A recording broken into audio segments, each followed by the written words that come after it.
조수미 선생님 간단한 자기소개부터 부탁드리겠습니다. 안녕하세요. 저는 아주대학교 도구박물관에서 예비학예 인력으로 근무하고 있는 조수미입니다. 저는 지난 3월부터 근무를 시작했습니다. 아주대학교 도구박물관에서 어떠한 경로로 일할 수 있게 되었나요? 저는 시에서 운영하는 대학생 인턴 프로그램에 참여해 동네에 있는 박물관에서 근무한 경험이 있습니다. 당시의 경험을 바탕으로 2023년 대학을 졸업하고 박물관 직종을 더 자세하게 경험을 하고 싶어서 한국대학박물관협회를 찾아보게 되었습니다. 예비학예 인력 프로그램이 있는 것을 알게 되어서 다양한 박물관 중 아주대학교 도구박물관을 발견하게 되어 지원하게 되었습니다. 네, 선생님 근황이 굉장히 궁금합니다. 근황은 요즘 어떻게 되시는지 간단하게 말씀 부탁드리겠습니다. 전시 개막 이후 이제 서포터즈 홍보를 담당하게 되었습니다. 이제 서포터즈 업무를 담당하게 되면서 홍보에 대한 많은 고민을 하면서 하루하루를 보내고 있습니다. 네, 다음으로는 박물관에 대해서 더 알아보는 질문 드리도록 하겠습니다. 우선 예비학예 인력이라는 것은 일반인에게도 그리고 아주대 학생들에게도 조금 생소한 단어인 것 같은데요. 그 직업에 대해서 선생님의 간단한 설명을 좀 부탁드리겠습니다. 이제 한국박물관협회에서 주관하는 사업으로 예비학예 인력은 박물관 업무에 관심을 가진 청년 인력에게 현장 경험을 제공하고 경력 인정의 계기를 마련하는 제도입니다. 예비학예 인력은 박물관 업무에 전반적으로 참여를 하게 됩니다. 예비학예 인력의 업무가 어떠한 과정으로 진행되는지 설명해 주세요. 현장의 경험이 주 목적이다 보니 박물관 학예, 교육, 홍보, 소장품 관리와 같은 업무에 전반적으로 보조로 투입을 하게 됩니다. 저는 다양한 업무 중 매장문화재 미정리 유물 보존 및 활용 사업의 업무를 담당하게 되었습니다. 예비학예 인력으로서 업무를 진행하면서 가장 어려운 점은 무엇이었나요? 이제 전시를 준비하는 과정에서 수정 작업을 거치게 되는데 판넬 같은 경우는 16회차까지 수정 작업이 이루어졌습니다. 보다 정확하고 가독성 있는 느낌을 주는 과정이 저에게는 조금 어렵게 다가왔습니다. 박물관 업무를 진행하시면서 담당하시거나 관리하셨던 유물은 어떤 게 있나요? 이제 매장문화재 사업으로는 보령 관창리 유적과 평택 원정리 유적이 있는데요. 이제 이번 전시에서는 보령 관창리 유적을 집중적으로 다루고 있습니다. 그렇기 때문에 아주대학교에서 1994년에 발굴하였던 보령 관창리 유적 출토 유물을 집중적으로 관리하였습니다. 유물 발굴 조사 과정에 대해서 아신다면 간단하게 설명 부탁드리겠습니다. 이제 저 같은 경우는 학부생 시절에 발굴 현장을 경험해 본 적이 있기 때문에 해당 경험에 의존해서 말씀을 해드리자면 처음으로 지표조사를 진행을 하게 됩니다. 지표조사 과정을 통해 육안으로 확인되는 유물이 있는지를 먼저 찾게 됩니다. 이제 다음 작업으로는 시골조사 작업으로 이어지게 되는데요. 시골조사 과정에서는 이제 트렌치를 파게 되어서 유물이 어느 정도의 빈도로 확인이 되는지를 확인을 하게 됩니다. 해당 작업 후에는 정밀 발굴 조사 과정으로 이어지는데요.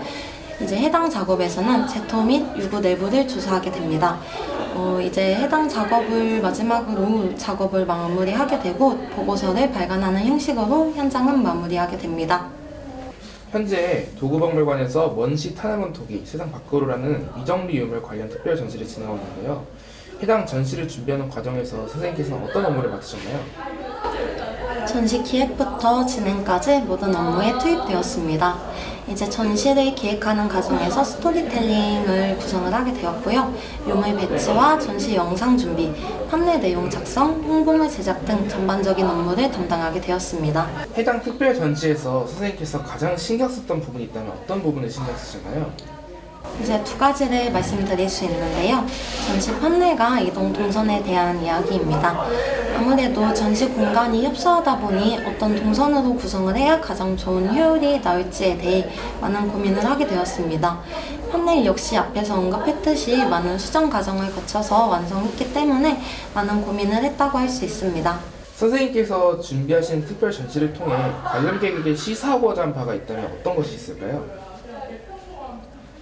이제 수장고에서 보존되고 있던 유물들을 세상에 공개하는 과정이기에 기가 구성 유물을 관객들에게 소개하는 전시를 가장 이해하기 쉬운 주제인 청동기 시대 생활상을 바탕으로 구성을 하게 되었습니다. 이를 통해 현대 사회와의 비교를 통해 유물과 유적에 대한 관심을 높이고자 노력했습니다. 예비 학예 인력으로 근무하시면서 보람을 느끼신 업무가 있었나요?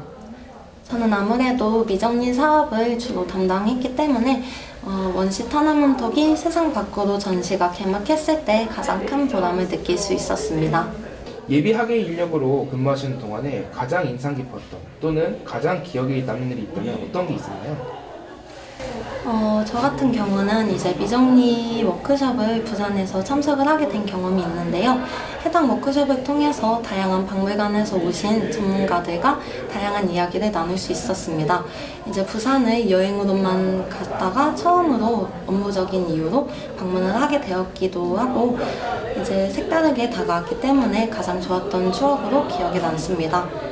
또한 이제 박물관에서 근무를 하게 되시면 다양한 박물관을 답사를 하게 되시는데요. 이제 기존에 가보지 못했던 박물관들을 방문하게 되면서 다양한 전시 기법과 전시 유물들을 관람을 할 수 있었기 때문에 이 또한 좋은 기억으로 남습니다. 아주대학교 도구박물관은 선생님께 개인적으로 어떤 의미가 있는 공간이라고 여기게 되나요?